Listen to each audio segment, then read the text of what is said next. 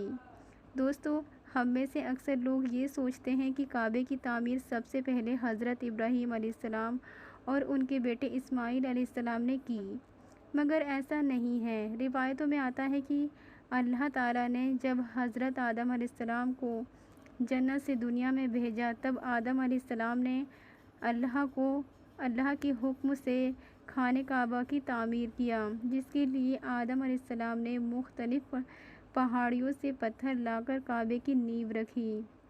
اس کے بعد ہزاروں سالوں بعد نوح علیہ السلام کے زمانے میں جب طوفان نوح آیا تھا تب خانہ کعبہ طوفان کی وجہ سے بہہ گیا، مگر خانہ کعبہ کی نیو بچی رہی۔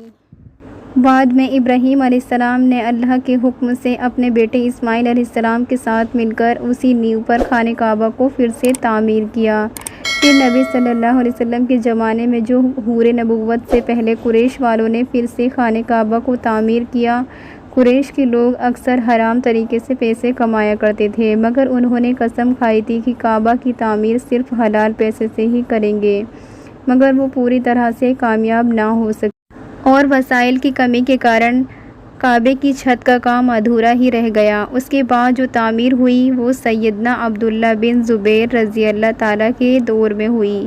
پھر آخری بار عبداللہ ملک بن مخان کے کہنے پر حجاج بن یوسف نے قریش کے بنے ہوئے کعبہ کو گرایا اور اسی نیو پر پھر سے خانہ کعبہ کو تعمیر کیا، اور آج جو ہم خانہ کعبہ کو دیکھتے ہیں وہ اسی وقت سے بنا ہوا ہے۔ دوستو، نبی کریم صلی اللہ علیہ وسلم کے زمانے میں کوئی بھی مسلمان خانہ کعبہ میں آ جا سکتا تھا اور عبادت کر سکتا تھا۔ خانہ کعبہ ہفتے میں 2 بار عوام کے لیے کھولا جاتا تھا، مگر آج کے وقت میں خانہ کعبہ کی تعداد اور دیگر وجوہات کے چلتے سال میں صرف 2 مرتبہ ہی خانہ کعبہ کو کھولا جاتا ہے، اور اس میں بھی صرف اعلیٰ شخص ہی اور خاص مہمان ہی خانہ کعبہ میں داخل ہو سکتے ہیں۔ دوستو، کیا آپ کو پتہ ہے خانہ کعبہ میں پہلے 2 دروازے ہوا کرتے تھے، ایک خانہ کعبہ میں داخل ہونے کے لیے اور دوسرا باہر نکلنے کے لیے، اور ایک کھڑکی بھی ہوا کرتی تھی، مگر آج خانہ کعبہ میں صرف ایک ہی دروازہ رکھا گیا، اور یہ دروازہ سن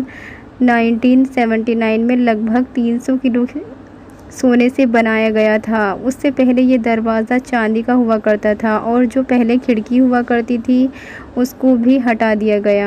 دوستو، آپ نے کبھی غور کیا ہے کہ حجر اسود ہمیشہ چاندی کے کوچ میں ہی کیوں گھرا رہتا ہے؟ کچھ لوگوں کا کہنا ہے کہ حجر اسود امویس کی فوج کے ہاتھوں مارے گئے پتھر کے لگنے کی وجہ سے ٹوٹ گیا تھا جب وہ مکہ پر قابض تھے، جبکہ یہ پتھر عبداللہ بن زبیر کی ملکیت میں تھا۔ کچھ ذرائع کے مطابق حجر اسود پر ہیٹ کے تعلق رکھنے والے اسماعیلی گروپ کخمائل ٹیر کے ہاتھوں ٹوٹ گیا تھا۔ لوگوں کا یہ خیال تھا کہ حج مبارک ایک توہین پرستی والا عمل ہے۔ اس بات کو ثابت کرنے کے لیے ان لوگوں نے 10,000 حجاج کو مار کر ان کے جسموں کا آب زمزم کو کنویں میں پھینک دیا تھا۔